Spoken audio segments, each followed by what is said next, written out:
Hey friends, Mark Holmes here with my buddy Cowboy Jobu, and as always, thank you guys for watching, commenting, and subscribing to the Jobu Sports Report. Because without you guys, this would be nothing. And right now, we're only 150 people away from 7,000, and I can't thank you guys enough.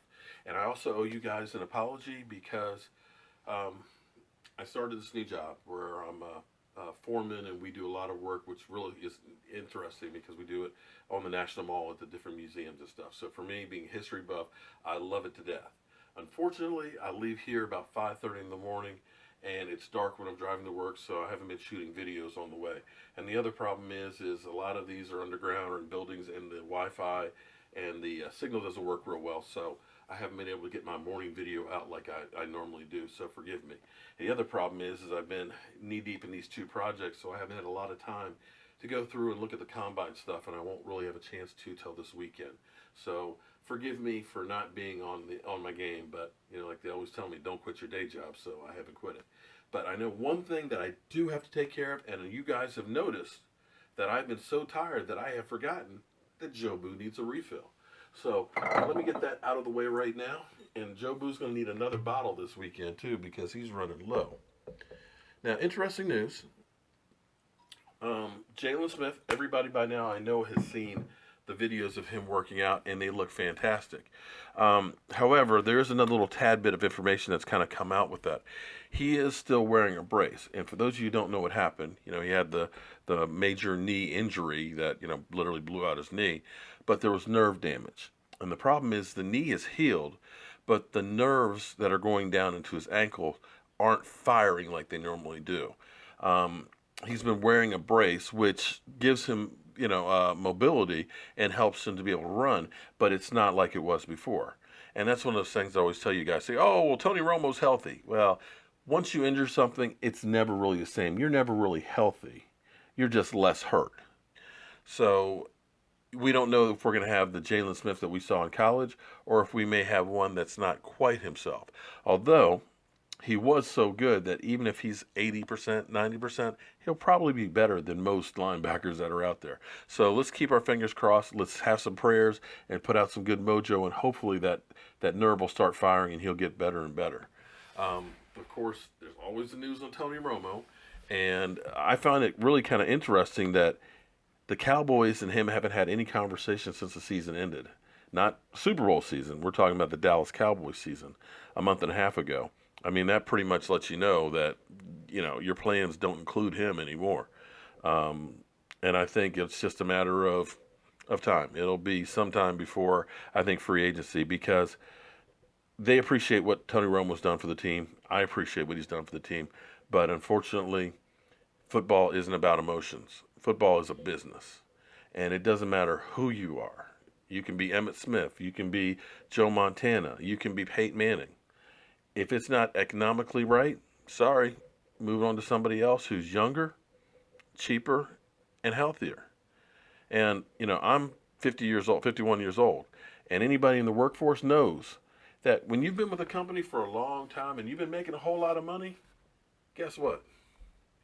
They start looking for that guy out of college who's young and hungry to make an impression, who will take half the money, or in Dak Prescott's case, 40% less, 40 times less than Tony Romo. So you got that dynamic and stuff going on. So more than likely that's not going to happen. Now Stephen Jones is still out there saying that they're not going to look for be a big spender in free agency because they've built a team basically through the draft, and they've done a fantastic job over the last 5-6 years in doing that. But I still think you need to have a mix in there. And it's about having the right guy. It's not just saying we're going to get that best guy because he's the best rated one. It's about getting a guy who fits the system.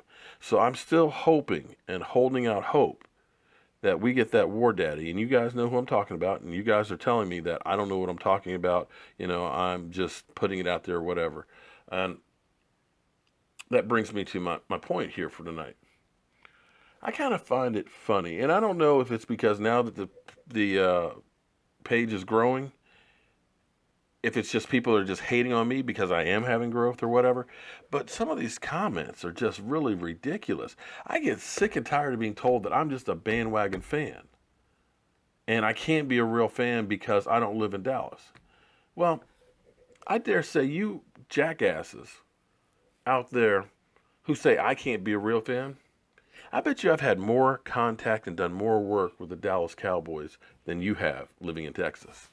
I bet you I have more merchandise that's autographed of Dallas Cowboys players and stuff than you jackasses do that are real Dallas Cowboy fans living in Texas.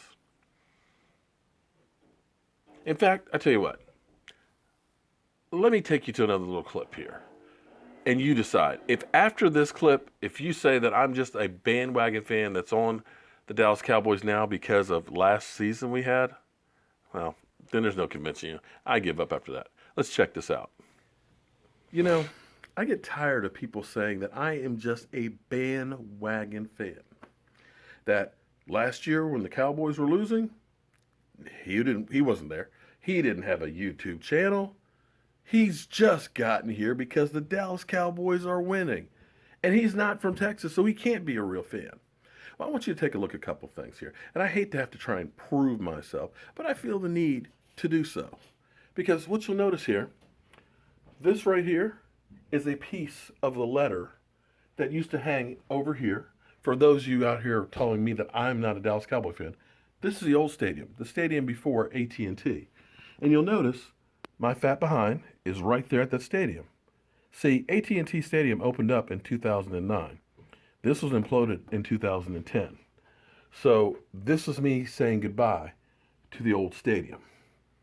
To give you another little tad bit here, if you look over here, this is the 25th anniversary Dallas Cowboys Coke bottle. You'll notice it's from 1984. Let's go one step further.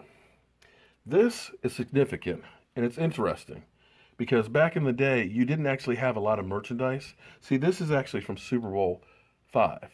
Now, any of you real Dallas Cowboy fans are looking at that, there's something wrong with this.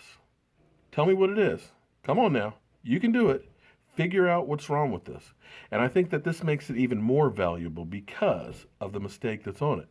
See, any real Dallas Cowboy fan would actually know the final score was 24-3. This was actually a misprint. A button from 1972. That was the year the Dallas Cowboys won their first Super Bowl. In fact, even as we go down here a little lower, I have my collection of Dallas Cowboys Super Bowl Coke bottles. And what you'll know is that these Coke bottles are well over 20 years old. And this is in the original box that they came in. Oh, but I'm sure what'll happen is you trolls will say, I just bought that stuff online. He didn't actually collect it from back in the day. Yeah, okay. All right. So that's still not proof enough that I'm a true blue Dallas Cowboy fan. Okay, we'll try one more here. And if this isn't enough, well, you can go fuck yourself. Because right up here, you'll notice Roger Staubach, best wishes, Roger Staubach, to Mark. I got that when I met him in 1986. You'll notice that's his young pictures. And as we go through over here, you'll notice an older Roger Staubach with me, as well as Charles Haley, Jason Witten, DeMarcus Ware, my son and me, at our stone. That stone was put in AT&T Stadium before it opened, the grand opening season. So anybody out there who says that I'm not a real Dallas Cowboy fan, oh, by the way, Jason Witten, Terrence Newman, and Tony Romo. So anybody out there who says that I'm just a bandwagon fan, okay, I was born in the Dallas Cowboys, and I'm the same age as the Super Bowls. So if you still don't think that I am a true blue diehard Dallas Cowboy fan, go fuck yourself. Have a great night. And thank you guys for supporting Mark and the Jobu Sports Report. I'm Mark Holmes, and Jobu's over in his locker. We'll see you tomorrow.